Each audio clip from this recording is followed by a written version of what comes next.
Hi, I'm Mohana, and HR Unplugged is brought to you by BetterPlace exclusively for each one of you. From creating design and designing values to actually creating organization structures, next-gen cool policies, CHROs are playing such crucial roles across organizations. In HR Unplugged, we aspire to bring to you some of the coolest people, most courageous leaders of the industry who have actually helped shape the landscape of people through industry itself. And simply put, they're some of the most amazing people, interesting work that they have done, and hold a larger than life attitude. So come join me as I deep dive and have meaningful conversations with our CHROs and HR leaders and understand their thoughts and get to know them better. See you there.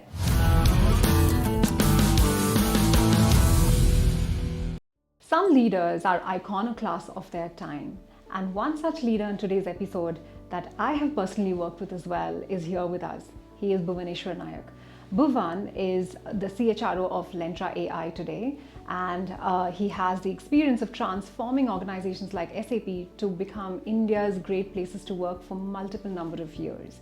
With that background and 25 years plus rich experience in companies like SAP, Yahoo, as well as Taj, we have nothing but an amazing conversation lined up ahead of us. So let's not wait any further and join me there in the conversation. Hi Bhuvan, welcome to HR Unplugged. I am so thrilled to have you here. Hi Mohana. I couldn't say no to your invitation, so happy to be here. Thank you on a Saturday to grace us on this. So it's really great to have you. Bhuvan, you know that I've been a big fan of all your work and the kind of incredible stuff that I've learned personally from you as well. So this is a great opportunity for us to share as much as we can to our HR community, all the people who are going to be watching us and learning from us as well, right? So what, we know each other for 9 years now? 9 years, yes. Yeah, this year I think it's 9th year, 2014 was when I joined SAP, right. And then I got an opportunity to work with you as your PMO and so many other fascinating roles for 5 years, right? So awesome, and it's good to be here as part of this, which is also different and our chance to give back, right? Absolutely. Yeah. So we'll start, Bhuvan, we'll start with something interesting. Some months back, you were here and you talked to my team about some of the myths, right, that are staring, or some of the myths about startups itself, right? How startups operate. And you know, everybody, the audience knows now that you were with SAP, Yahoos of the world, and then you moved to actually making a career choice to join Lentra AI, which is a clear startup and, you know, in that kind of an ecosystem. So what are 2 or 3 myths about startups? Let's start with that, because I thought your views were very, very different, as always, on many other things. So it's not just about working with Lentra. I ran my own startup for 2 years. Yeah, so of course. From running HR for large companies to doing payroll personally, myself on an Excel spreadsheet for our 25 employees, it's been an amazing journey. So in that course of my career running a startup, I figured that startups are no different than large companies. So 2-3 learnings out of 10 I actually had. One is, at the end of the day, startup or large company, doesn't matter. You're running a business. You need to have a great product. Yeah. There's a product market fit, and there are customers who are ready to buy. And you have to be cost conscious. You can't be adventurous. You've got to be conservative. And those principles of running a business is actually the same. So if people say that, no, it's startup, you got to lose money, it's about this, it's about that, it's nothing like that. At the end of the day, someone has to buy what you make. And people would want to come and join you and work with you because they want to be part of the story, right? So that's one. So it's not different, that's what I learned. Second is, in a startup, because of the cost pressure, etc., most times we think that rather than spending $10 for something, we should spend $1 because we are a startup.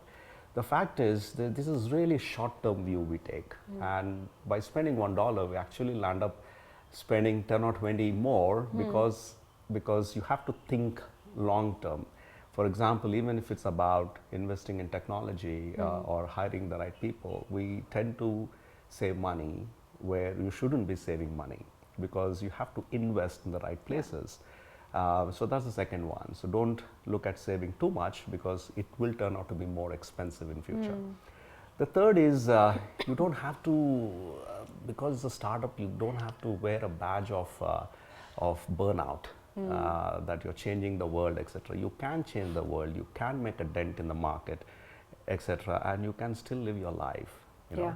it's so important that you're conscious about your fitness, Yeah. mental fitness, physical fitness, of course, financial fitness. So you've got to enjoy what you're doing, not measured in number of hours, Yeah.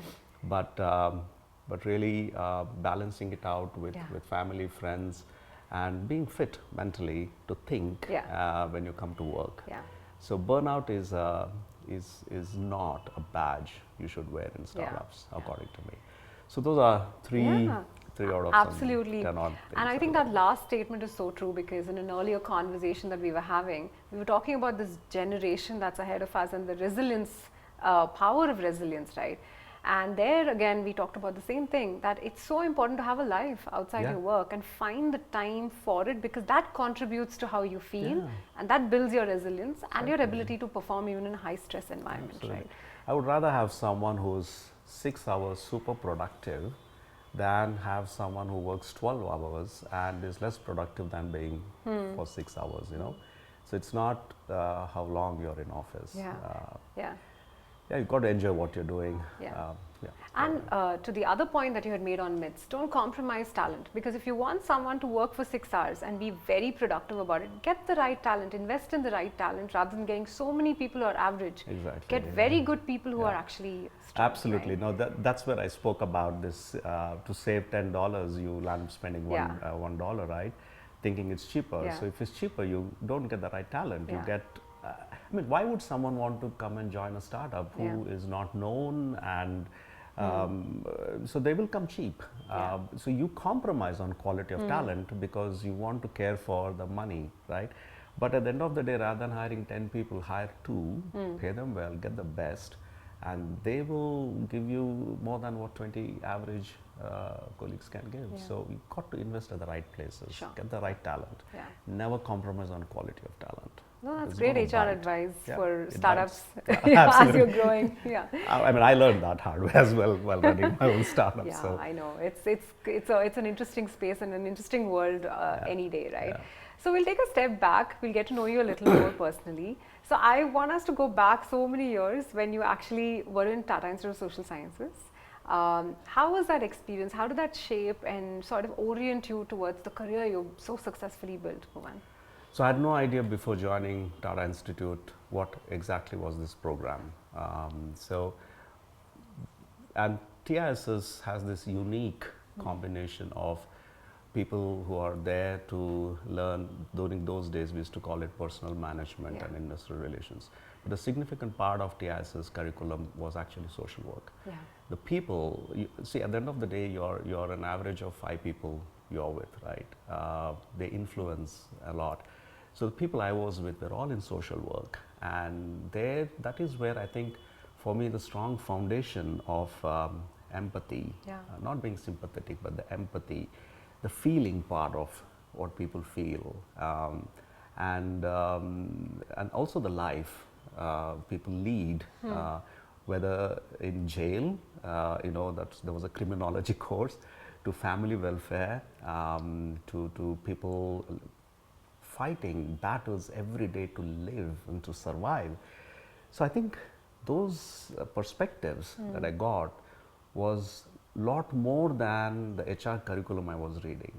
So those were foundational in the way I start thinking, looking at a situation, looking at people, looking at their needs. How can I put myself in their shoes, even if those shoes don't fit, but still looking it from their perspective. It makes a huge difference, you know. And while doing business, it's really the combination of bringing those feelings and emotions to an organization's limitations of perspective and finding the middle ground. So the foundation has been fabulous. And personally for me, I come from a very large family. I have 7 elder sisters.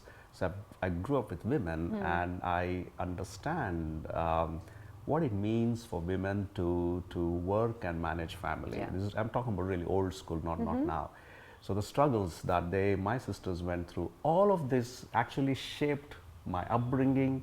And then at Tata Institute, it was a perfect scientific way of looking at everything else. And then from that day onwards, it's been 30 years since I'm in HR, and I feel every day is so beautiful in my job that I have this opportunity to make an impact on someone's life. Yeah. This is beautiful profession. Yeah. This is so beautiful. Yeah.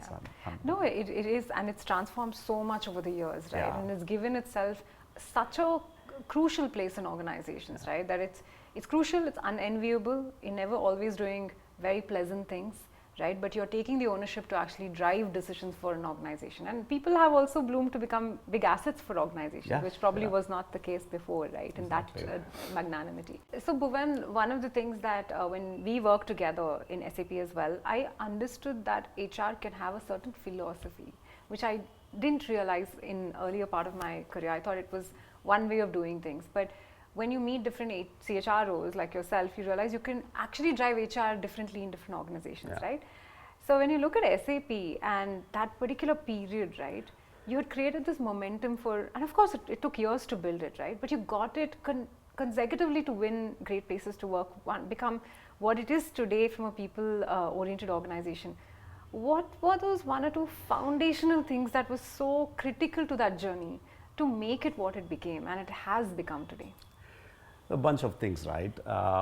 So as a CHRO, there's a job that everyone knows is a job of a CHRO, right? There are two ways to look at it. One is to do what is expected out of you being a CHRO. Two, what you can make out of that job. And it's not just CHRO, anyone doing any job. There is a job description, but look beyond. As a human, there's a discretionary pieces you can bring, which is outside the job description, right? And I think that's the opportunity where most people, I feel, may not be capitalizing, right?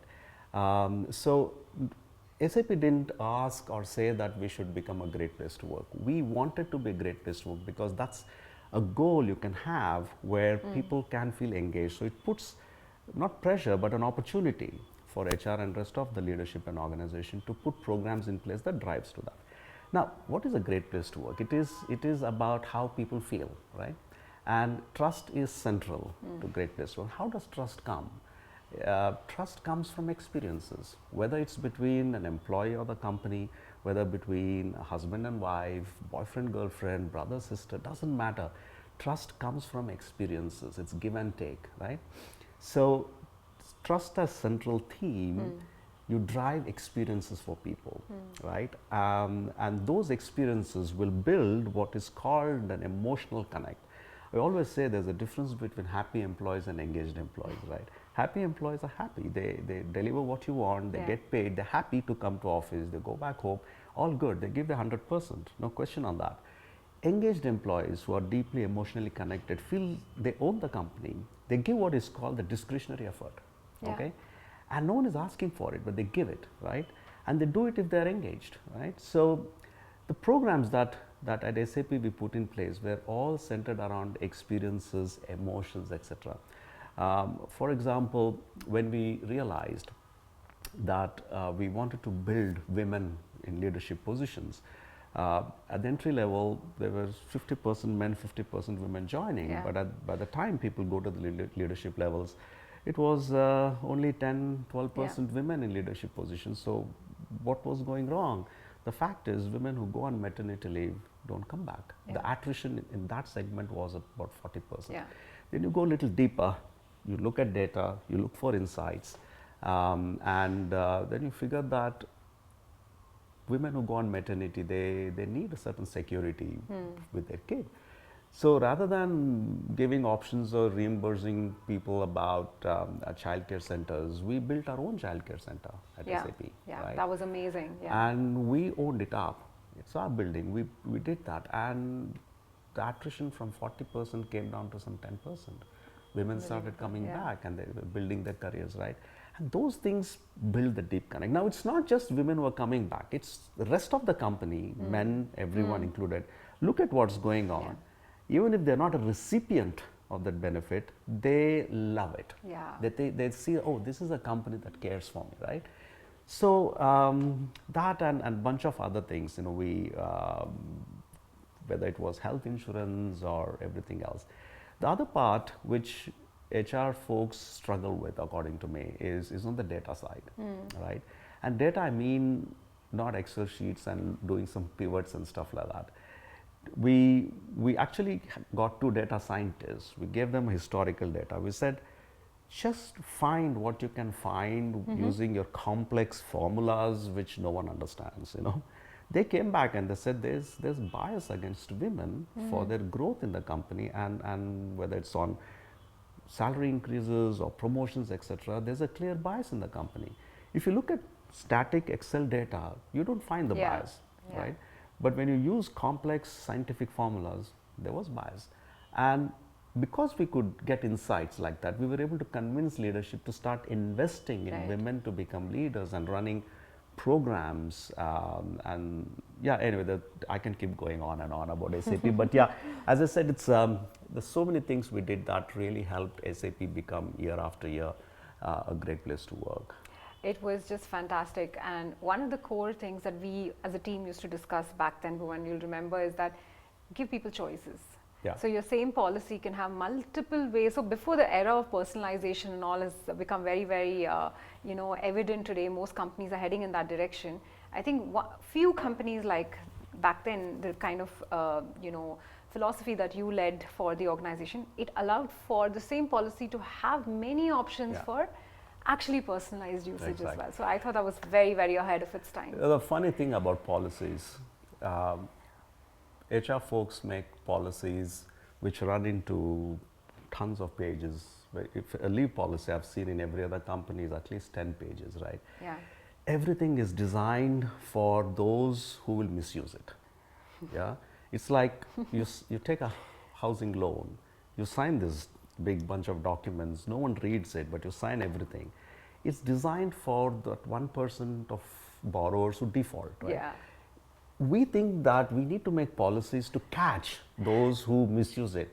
But flip it the other way.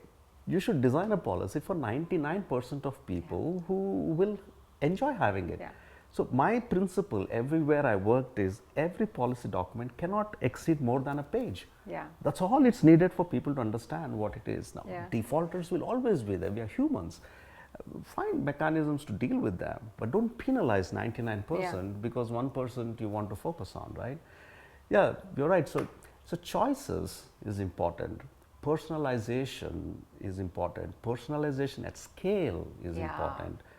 And that's where technology comes in as well, Absolutely. right? I mean, if you're running 5,000, 6,000 people, how can each human who's so unique, each human is unique, 1 in 8 billion people today, one. You can't think that everyone is same, right? While you can have programs, policies, how can you make that person feel unique and valued and individual in the company, you know? So that's why I feel HR is such a fascinating profession. It's such a fascinating profession. It is. My goodness, I mean, it's unbelievable. Yeah, and what you can do with it, right? It's really a reflection of human behavior and trying to convert that to really an organization's benefit as well. Absolutely. So in SAP, I remember that we had a team of like, 4-5 people before I joined, etc. How is it that most of the people who reported to you, Bhuvan, have gone on to become head of HRs, CHROs? How does this magic happen? What does it take for a leader to make leaders of others? You know, I had a manager. I was fortunate to have had some great managers. I was really lucky. But you've got to be lucky to have good people you want to work with. Of course, I had terrible managers twice in my career who taught me what and how I should not be. Okay, that's great learning as well. One manager I worked with had this one thing to say: if you're a manager, your single most important or the single most responsibility or task you have is to make your people incredibly successful. And he used to use this word, incredibly successful, right? I'm not good at everything. Just because I'm in a position, I'm not good at everything, right? I can think about future, I can think of strategy, this, that. My philosophy every time I hired someone is people who are good at something I'm not good at. How can they come with skills that complement what I lack, what I miss, right? Because I'm a firm believer of working on strengths, you know, from this Gallup study, everything else. So you shouldn't focus on weaknesses. How can you strengthen strengths, right? So I was lucky to have fabulous people who joined my team, including you. And my job was to give space, Yeah. empowerment, allow each one of them to make mistakes, and provide air cover, Yeah. and pushing everyone to do something different every 2 years to push them outside the comfort Yeah. zone. There was one of the colleagues we had, so she asked me, what do I do next? I just went to the board. I said, I put one dot and put a circle. I said, you're here, the dot, action is here in the circle. You're comfortable. How can you get out of your comfort zone? And guess what? She moved to China with SAP. And today she's extremely successful at SAP, right? Yeah. So yeah, you have to push people. You have to give them air cover. You, your team needs to believe in you, Yeah. that they have the freedom and they have backing of the manager. Yeah. Yeah, you know, the good thing is with such fabulous team members I had, they all made me look good. Yeah. Finally, right? So Yes. you don't have to do everything. Have the best people, nurture them, and I'm so glad so many of you are CHROs of companies. Yeah, it's incredible. It's I feel so proud that I played a little role in all of you. So yeah, and it's so much that everybody can learn from, right? Just to be secure in yourself, let the person go ahead of you, and then you realize your network also gets better. Exactly. At the end of the day. This whole thing about psychological safety we talk about, right? Yeah, it is. You've got to provide that. Yeah. Yeah. Yeah. So. So Bhuvan, the other thing that you become a leader, and as you're becoming a newer leader, and a lot of people who are listening to us probably are aspiring to become CHROs or HR heads or leaders in their own space, right? But today's world has boon and bane. It's virtual in nature. So leaders who are coming forward, they do take risks. They do take tough decisions. A lot of times, yes, you do 25 good things, and then you have to take one decision that's probably a tougher one, which people may not like. So how do you balance as a leader between being a people leader and a people pleaser? And with the social media world, how do you actually embrace all those difficulties as well, right? It's an excellent question. Just because you're an HR leader or any leader, you're not here to win a popularity contest. Okay? It's not necessary that everyone who works with you should fall in love with you. That's not the leadership style one should have. You got to do what is right for the business, okay? And in the process, you will make tough calls which are not popular, right? But how you do it is important. You will always have people who will hate you, especially in HR, right? And it happened so many times in my career. People who hate you because you're making some tough calls about them, right? But at the end of the day, it's about doing the right thing, and whatever thing you're doing, it should be done with dignity. And you should ensure that when you're making tough decisions, you have air cover. There's a sponsorship, right? Otherwise, in organizations, it's due to politics, good politics or bad politics. You will become a martyr, right? You should be careful about that. The more senior you get into, I think there is something called good politics, which is for the better of the company. And but one should be adventurous if the CEO has your back taken care of. Otherwise, someone will kill you. It's a very practical point that you raise, and a very realistic point, right? Because a lot of times people don't have the courage to say it as it is. So thank you for sharing that as well, because those are the realities for budding professionals. They need to know how to navigate and influence within organizations as well. I think for leaders should also remember that the power of people is always greater than people in power. So just because you're in senior position doesn't mean you know everything what's good for people, right? You spoke about early on about choices. So just because a company of 2,000 people has, I don't know, let's say 20 HR people, those 20 HR people will not know everything what 2,000 people need. It's not possible. So how do you crowdsource ideas, right? How do you, just because you're asking someone what you need doesn't mean you have to do it. Of course, you've got to manage expectations, but you've got to have your feet on the ground, ear to the ground, empathetic, you're listening. And by the way, you know, the things you do, I know I'm digressing a bit, the things you do for people need not necessarily come from your employees. It can come from your life lessons. Personally, for me, some of the programs I was driving were from people I met. Yeah. I met someone, a woman whose daughter was autistic, and Yeah. I understood the struggle of a career she had, and I started career mentoring for Yes. parents of differently abled children. Yeah. And I also realized that the most neglected segment of workforce is actually parents of differently abled children. We speak so much about neurodiversity hiring, gender diversity, everything else. The neurodiversity hiring is focused on people with a certain ability, Yeah. right? But no one cares for parents who are struggling day in and day out to make careers. But parents also don't want to come out. There is Yeah. such a social taboo that, in the last year, some of the efforts that I've been trying to drive within organizations, they don't even want to acknowledge that I am a parent of a disabled child. Yeah. So these are the social taboos that we Exactly. need to overcome as That well. and one of the reasons they don't want to say that possibly at work is whether there'll be a bias against them for their growth, whether leaders think they're compromising Yeah. on attention that's required for Yeah. work, etc. So, just your interactions outside your work Yeah. help you. Recently I met someone who's into theater and leadership coach, etc. And I learned the power of theater for leadership coaching. Yeah. I never knew this. I mean, I heard of it, but the more I learned, so these things influence what you bring back into the company, because there are same humans everywhere. Right. People are all around you have similar battles, right? Yeah.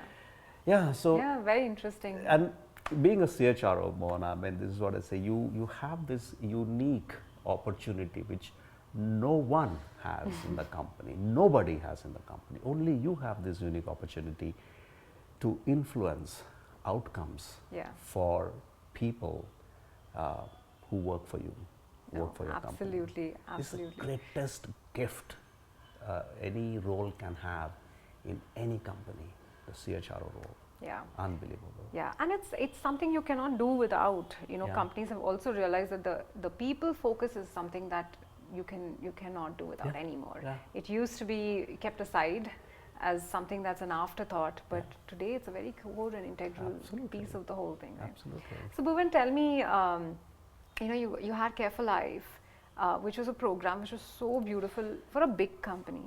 You have been able to successfully bring hope for literally hope in quotes. It's a program very similar to Care for Life within Lentra AI as well, right? So one question that I have is, do some of the big company programs actually work for smaller organizations? And if they do, how was that experience within Lentra? Especially Care for Life is so unique, and Hope sounds just similarly unique as well, right? So tell us more about this. Look, the human needs, whether large company, small company, for that person, whether it's a 5,000 company or a 1,000 people company, it doesn't matter. But is there something that something can take care of me in my deep financial need? Yeah. Okay. Now, it's about again customizing it, configuring it to the size of your company.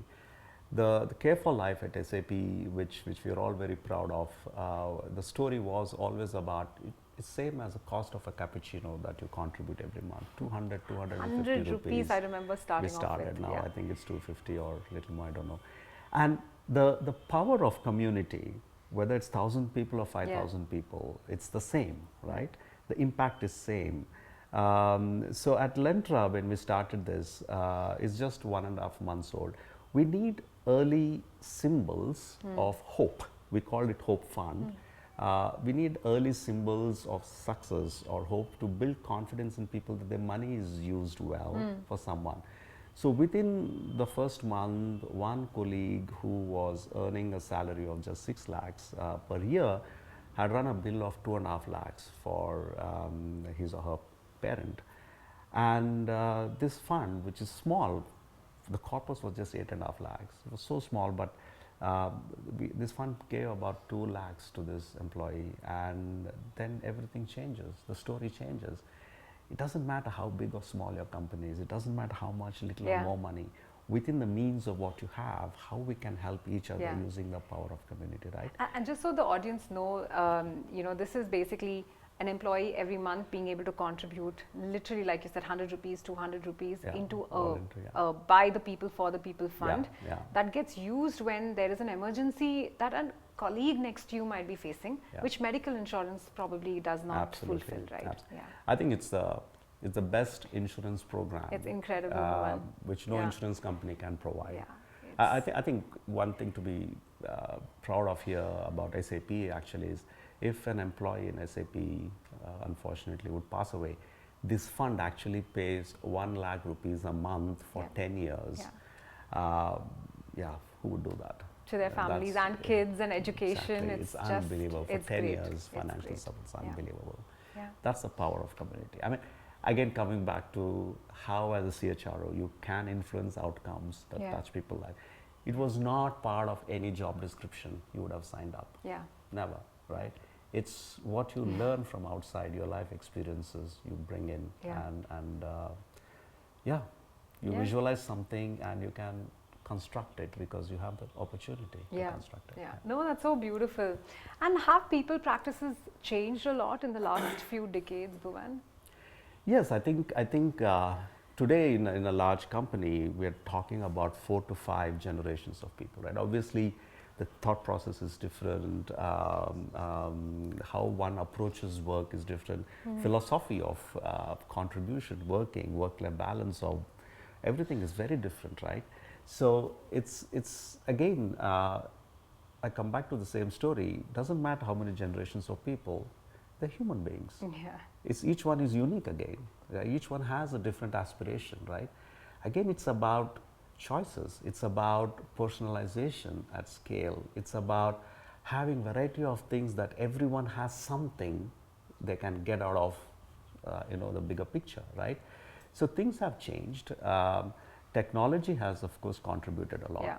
Recently, the CEO of Wipro, the new CEO of Wipro, the French guy, it's public news, so therefore, I mean, I read him writing in Economic Times that the best way he had to open an Instagram page for the first time in his life, because he thought that's the only way he can communicate to his people, right? Wow. Okay. In early 2000, 2002, etc., when Infosys was really big and they were running these buses with newspapers, I heard that time that no one reads emails, Infosys pretty much was communicating to their people via Times of India about this program, that program, whatever they were doing, and that's how people were consuming information, right? So things habits have habits have yeah, changed. exactly. Yeah, absolutely. So the people policies also change. Evolve, yeah. They evolve, and today it's about fitness, wellness, which was not there so much, at least 10 Consumption years ago. needs are also driving Exactly. how you experience and what you need in an organization. Exactly. So it's again, how can you personalize things at Yeah, scale? yeah. How can you have variety of things that everyone has something to pick and have it. Yeah. Right? No, that's great. And building on that, Bhuvan, I remember the first time that I learned, very honestly, that line HR can actually utilize technology to make products that can enhance employee experiences within your way of working and reaching them was in SAP, right, when we worked together. And I was so fascinated that a bunch of engineers would come when we'd open those projects and say that, hey, come work, this is an HR product, make an app. So before apps became really cool, there were so many things that HR team was actually giving out to employees that they were actually consuming. And I remember things for women on maternity that was done, which was an app that was mentoring, so ahead and forward and progressive in its thought process, right? So my question to you is, what and how important is tech in HR right now? It's the buzz thing that's going on, but really, what is its impact? What's your opinion on it? I think, it's somehow the apps or technology that's been built for a B2C company, consumer companies, like all of us today use Swiggy, Zomato's, every other app, right? And it's always about user experience, right? The CX customer experience, consumer experience, somehow has not come to EX, employee experience, right? The HR softwares that are out there still are dealing with performance management, rating system, to how do I apply leave and this and that, right? But for a company like yours, you guys have HR software, pretty much people software, right? I mean, again, if you are able to solve some of the problems through technology, which BetterPlace has, as being the pioneers to think about it, design it, get bunch of engineers to build it for your own people. Trust me, if 1,000 employees at BetterPlace can consume something, I'm sure every human who's employed somewhere can consume that. So you can actually pilot things in your company which has a larger scale, larger impact. SAP had HR software. When you and I worked on that killing performance ratings, we had to build our own module in success factors, which did not exist. We had to pilot it inside SAP, then we had to go to customers. So many customers we met selling that module, right? Exactly. So again, that's a great opportunity to create your own thing for your people, and trust me, it will have consumers waiting. So we just have to bring the principles of CX into EX. I think this gap has not closed. So if you look at the principles of how B2C companies have built the software, they get tremendous amount of insights about their consumers, behaviors, utilization of, I don't know, things or click-throughs and stuff like that. It's not come to HR world. And we still are talking about analytics. It's not about analytics, it's about insights, right? As a CHRO, as HR folks, if you don't have those insights, how can you build programs for people, right? So, and data is so important, and this is somehow a weak link in HR tech that for some reason we were not able to build, right? So I don't work for a HR tech company, so I can't comment much on the challenges these companies have, but there's a significant amount of opportunity to bring data science, data insights into. And just the experience, right? People should feel drawn, that it should be intuitive to utilize, right? So, you know, Bhuvan, like even BetterPlace, right? What we do is a bit different from what white collar, you know, the bigger players like Oracle or SAP, etc., Workday, for example, all of them are catering to white collar, right? The white collar industry itself has basically evolved so much. There's so many rights that the labor workforce itself has today, right? And the space that we're operating in is quite humbling, because you realize that the blue collar workers, which form a large part of what is called as frontline workforce, right? They are your Swiggy boys, your last mile boys, your security guards, and n number of jobs which are basically either they can be employed as full-timers or they can be contract laborers. So it's a pretty complex space, right? The way they operate and the jobs that they do, it's task-based, it's few hours, and you know, they need to have attendance. So the software that you build for them is actually very different. The needs are very different.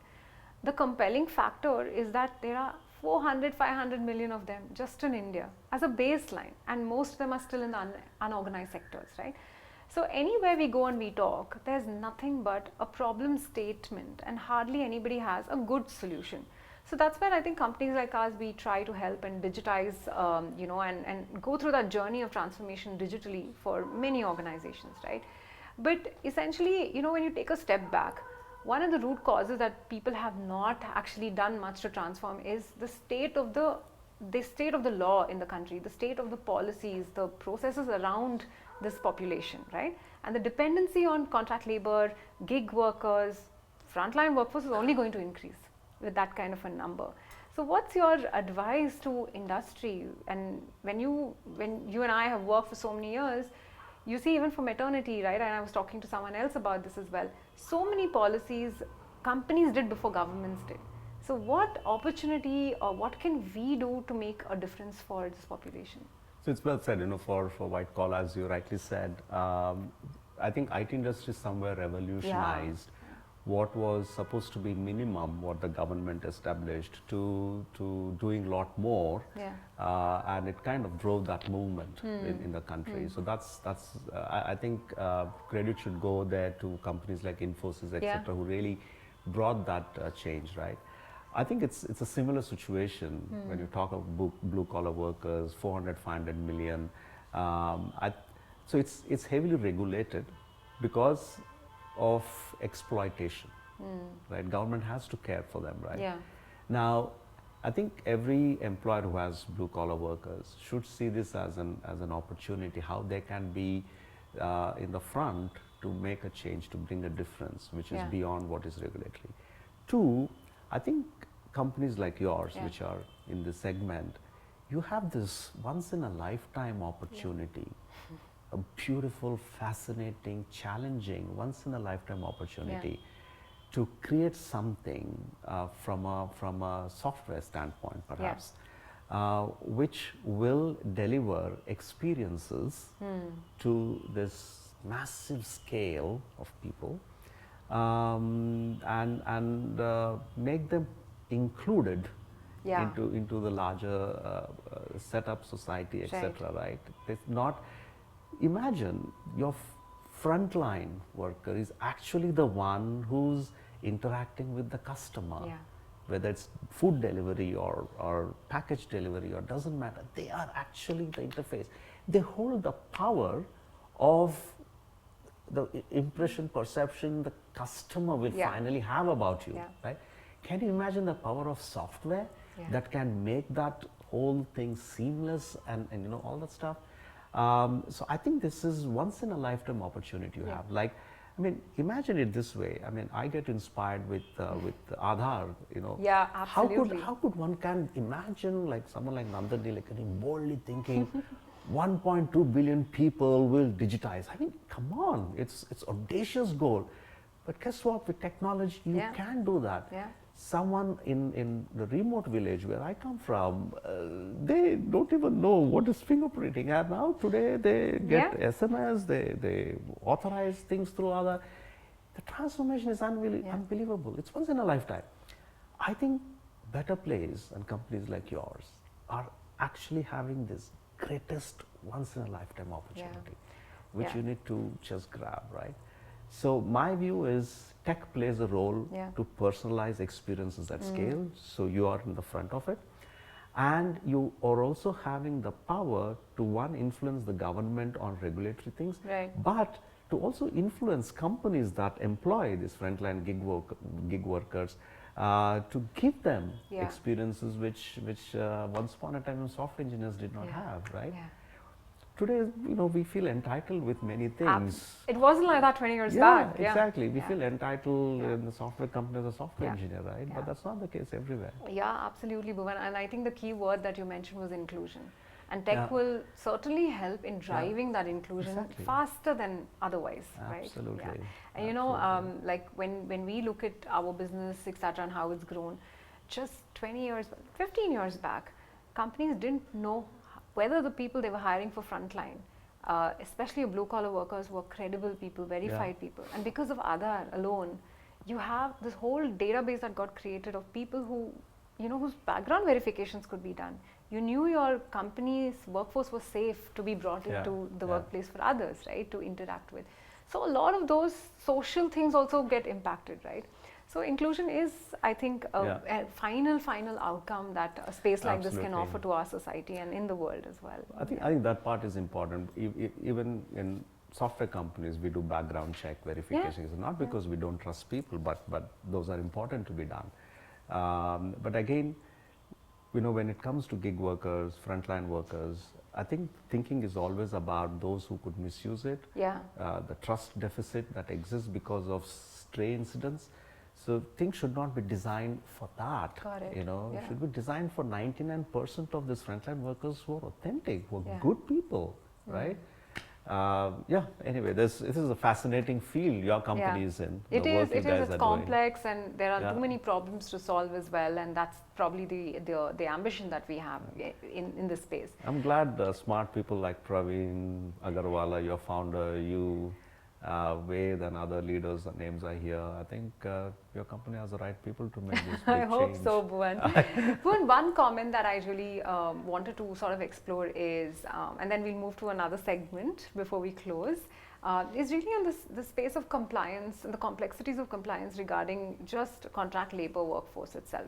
what we have also come to understand is the frontline workspace and the blue collar workspace has a large part of them are actually contractors, right? And with the rise of gig work, and more companies will need contractors, and the state of affairs in terms of our law, which is more restrictive than actually allowing us to facilitate hiring of contractors in an optimal manner, right? What are your views? How do we deal with it? I never understood why for frontline workers there has to be contract workers. I never understood that in the first place, okay? I believe if you're in food delivery business, that's your main business, and those who deliver food are your most important people and not necessarily engineers who built the app where you order food, okay? So why should the most important element is contracted out? Yeah, for a e-commerce company, why is that actual delivery that happens and consumer experience that happens, why is that contracted out? I don't get it. I understand there's contract labor needed, contract workers are needed in certain times when you have spikes in business, like in a hotel industry where I work.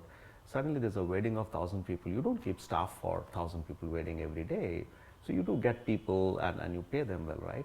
As long as, I think it's, compliances are important. Today, because again, coming back to the word exploitation, government is doing everything to create compliances that everyone adheres, otherwise it could be worse, right? Yeah. Someone needs to come in the front to change the game, right? Someone needs to do that.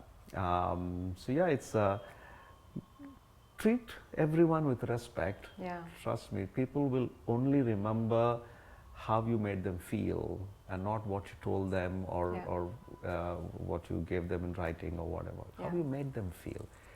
That's what ultimately matters. How you made them feel is an experience, it's an emotion, right? And it doesn't matter if it's a contract employee or not, Doesn't right? matter. While the law restricts you to do certain things, treating and creating spaces for inclusion, even through that limitation, is what probably companies can do before any sort of things change, right? It's new in this startup world, but if you think about old manufacturing, etc., everyone was an employee, mostly, right? Even unskilled people were employees.